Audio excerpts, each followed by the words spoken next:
All right, welcome everyone to the last session. It's my pleasure to introduce the first speaker, and the speakers today were all chosen based on merit from the distinguished lectures, based on their work in the field of chronobiology. And we'll start with Dr. Diane Boivin from McGill University.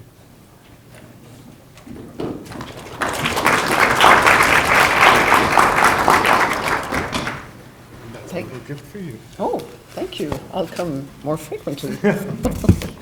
Thanks a lot, Temi, the organizing committee, for this invitation, and thank you all for staying, including myself. So, I forgot my glass, but is there a... No, just a computer.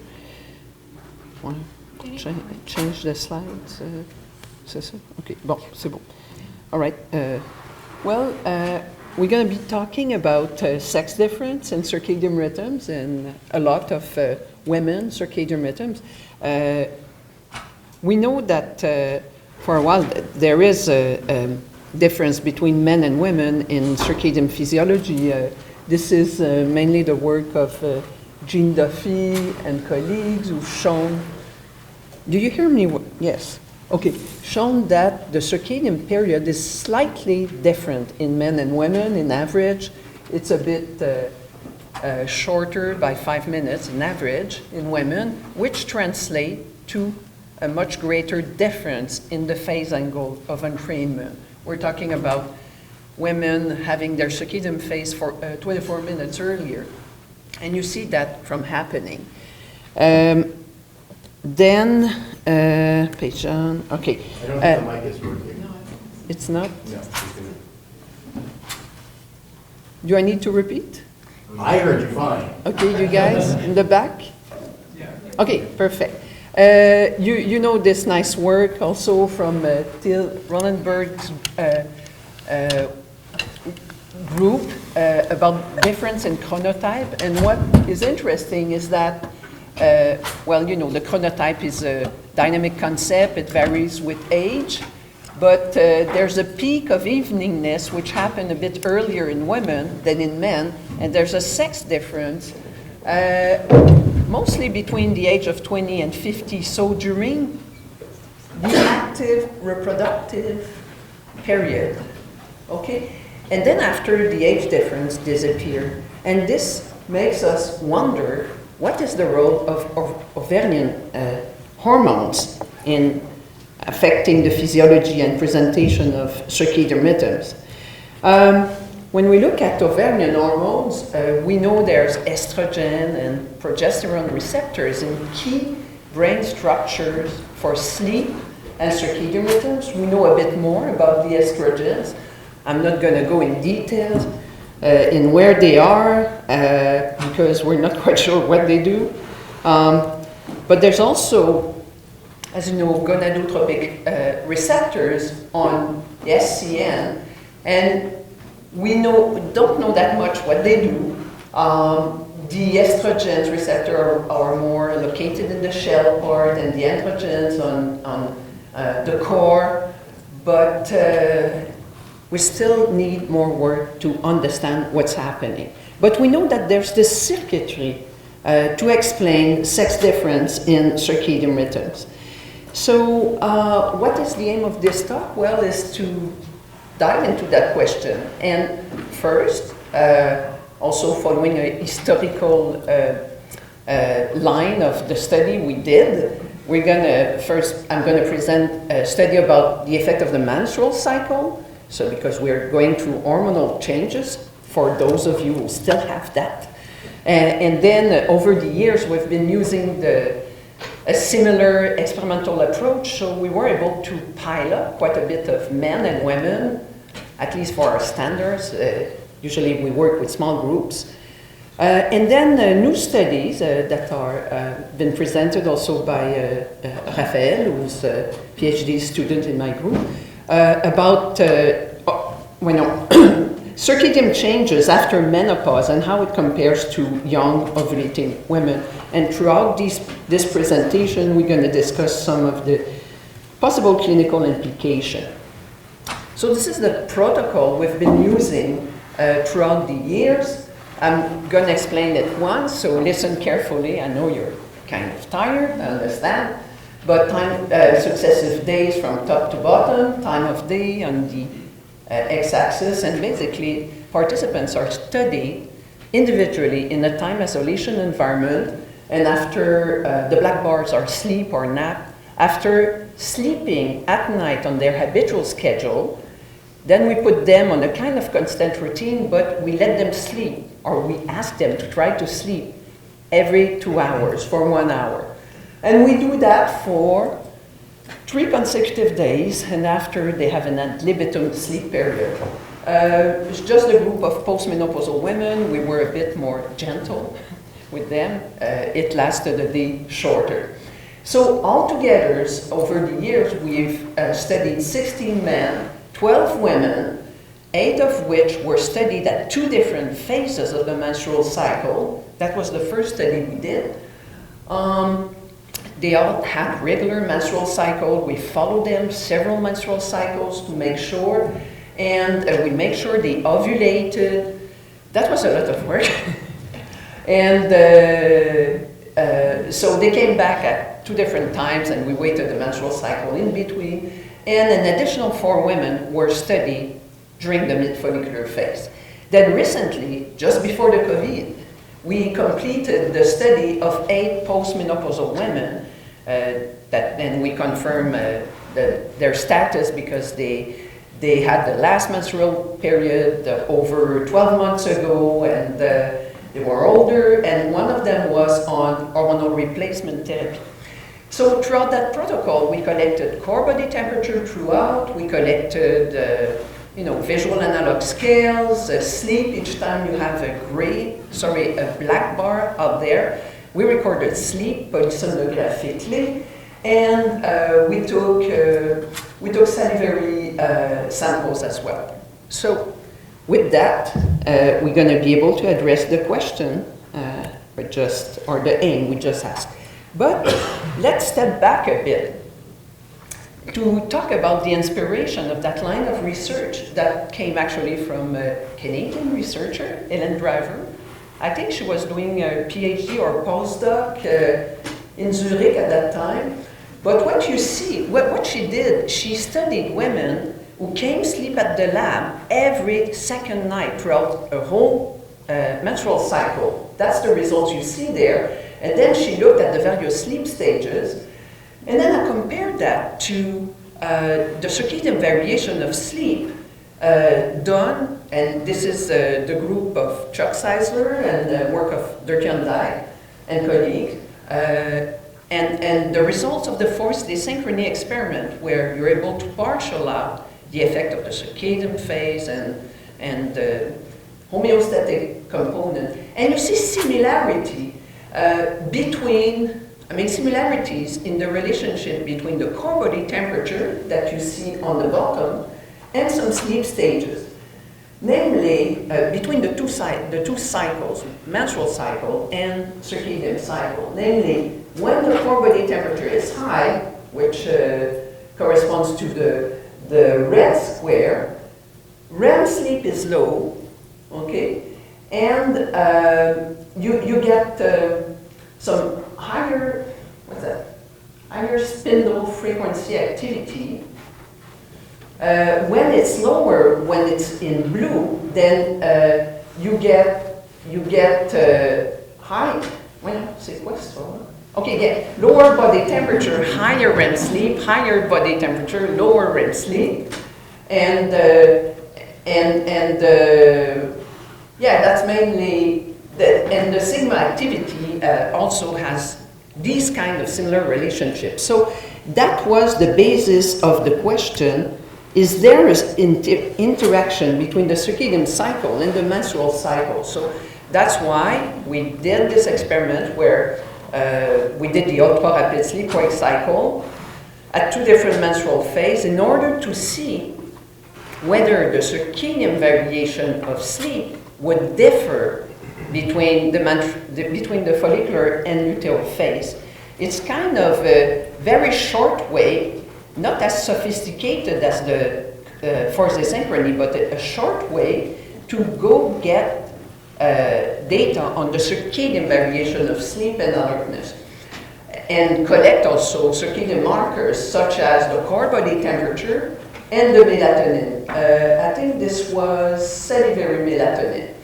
So you see in black, it's the mid-follicular phase, so in the middle of the follicular phase, and in white, all those circles, it's the mid-luteal phase, so about a week after ovulation.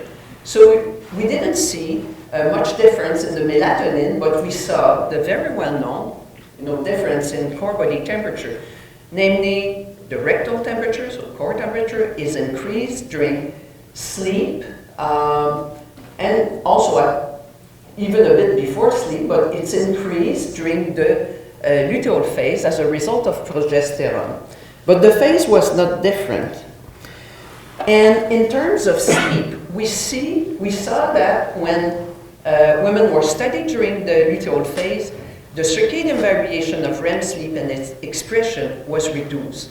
And during REM sleep, we become more poikilothermic animals, so we're sensitive to the environment. And in this case, the environment was the temperature that the woman herself was generating. The body temperature was higher, and it's known that when the temperature raised, REM sleep goes down.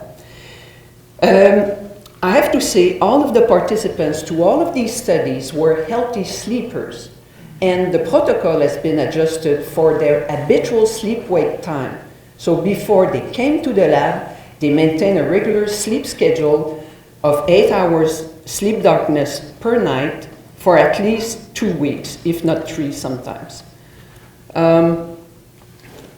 So then we were wondering, okay, well, we knew that temperature changes can affect the quality of sleep, and we were wondering, how come they sleep as well during the luteal phase and the follicular phase? So what we did, we looked at the distal proximal gradient, and so we recorded the distal temperature on the extremities, and we saw that when we turned the lights off, then the distal temperature rapidly became similar between the two phases, and the gradient also, distal, in this case it's a distal to the core gradient, was the same.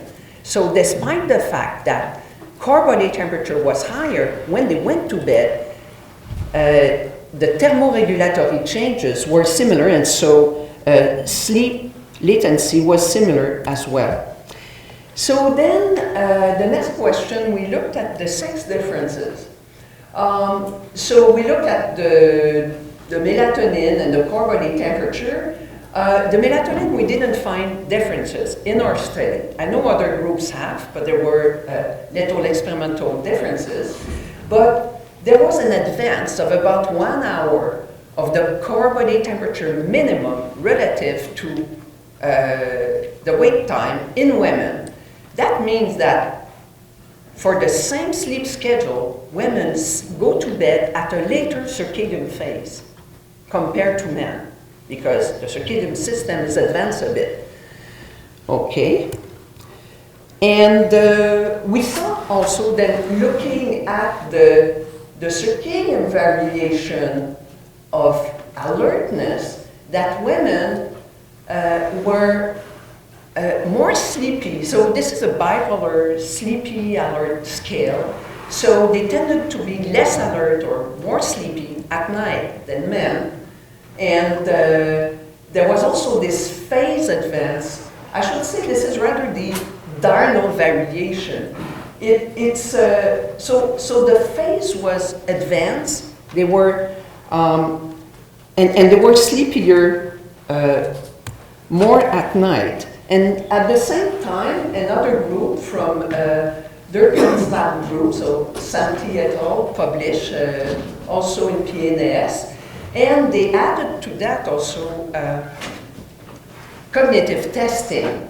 And so what they found is that all of the women were showing poorer performance at night than men, and had higher sleepiness evaluation than men.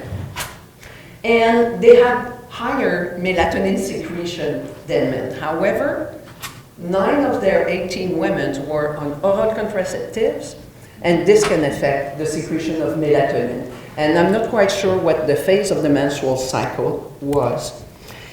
When we look at other studies,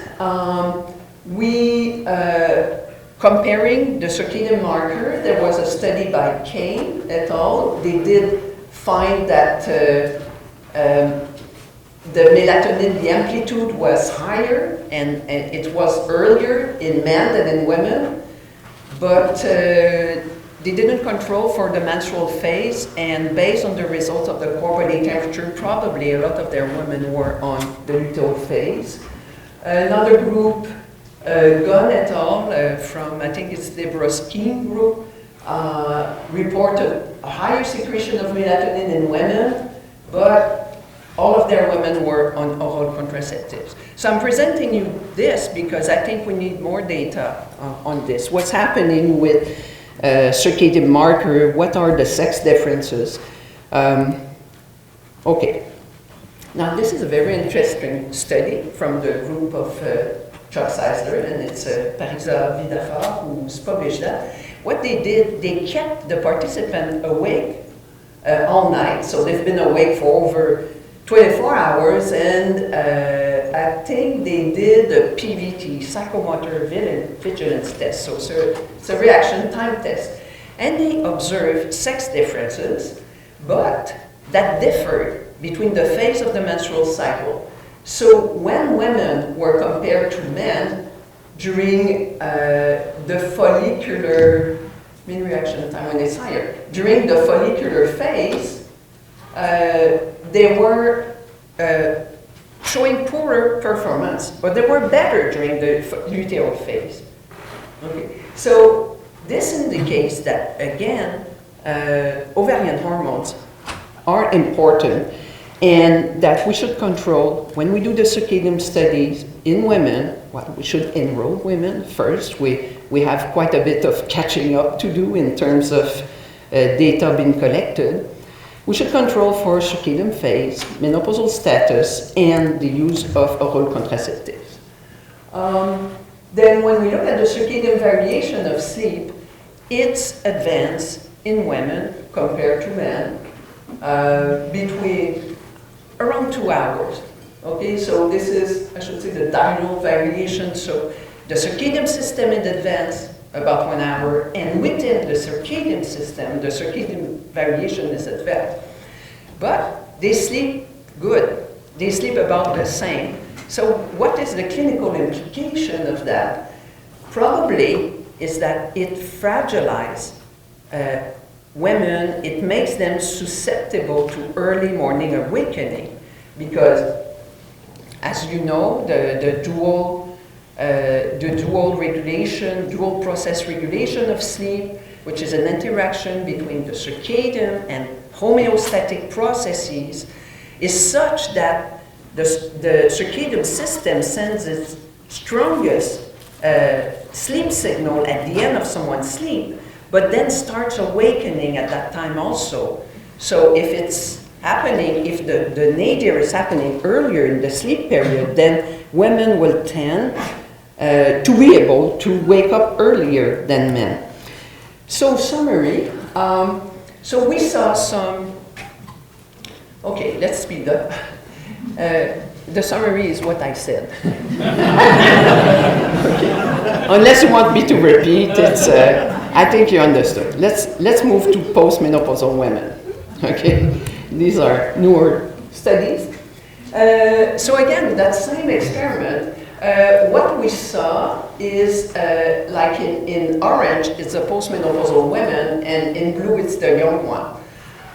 Young, naturally ovulating women studied during the follicular phase.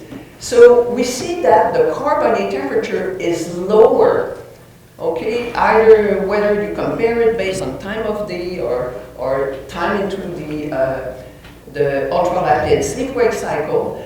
And so we're wondering what's the reason for that?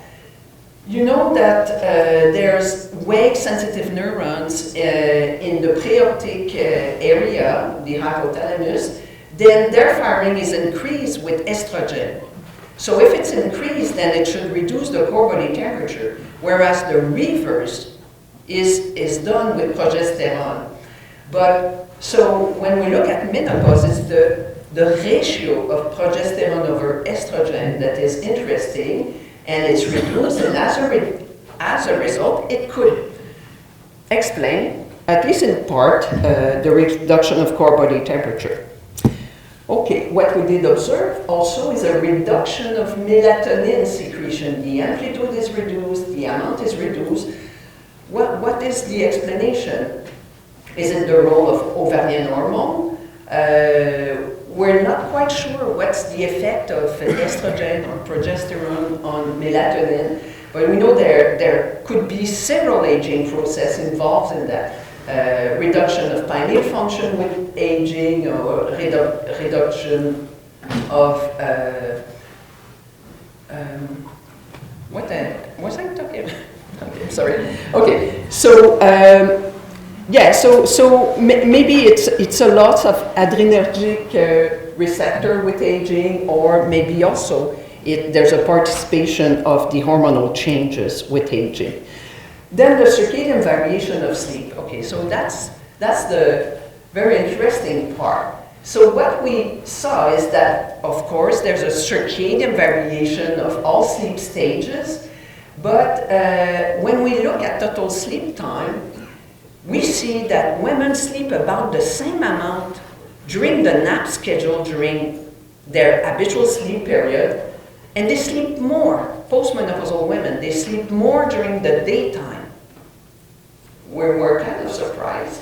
But then also what is important is that the sleep is fragmented by arousal. The arousal count at each nap is greater in postmenopausal women. And these are postmenopausal women happy with their sleep. They're not complaining of insomnia.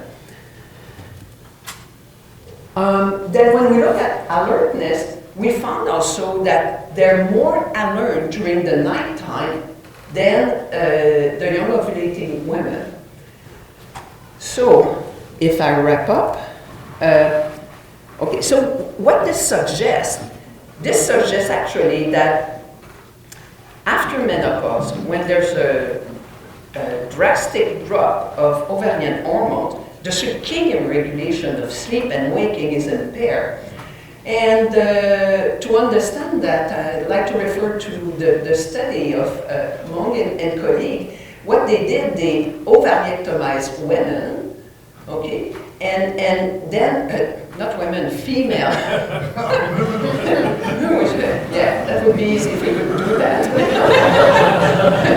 Female rodents. And then they gave estradiol, and what they observed is that if you give estradiol during the rest phase, it will increase sleep, REM sleep, slow wave sleep, but it will not do that during the active phase. So what estradiol does, it improves the circadian variation of sleep, and that's what we observe in postmenopausal women. So, okay. Do you want me to summarize, or we can? That's what I said. Okay. There's more arousal there. I haven't presented nocturnal sleep, but there's more arousal during sleep past menopause, and you wouldn't be surprised. And there's some circadian changes. So what are the clinical implications? Well, postmenopausal women are more alert during the night and more sleepy during the day.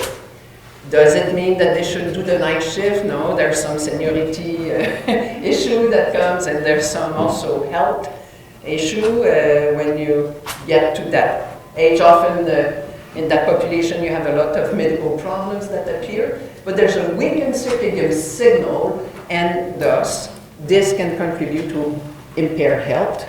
And I want to thank all the collaborators, all the students who worked on these various projects. I'm not going to name them all, but just those who are here, like Philippe who have always been contributing to a lot of these studies, Rafael Perez Medina, who is in charge of the menopausal study, and other colleagues and collaborators from me, and the participants. Thank you.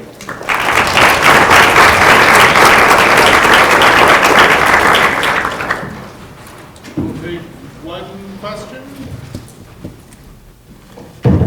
Good. There's a Oh, question yes, over okay. there. I saw a hand over there. No?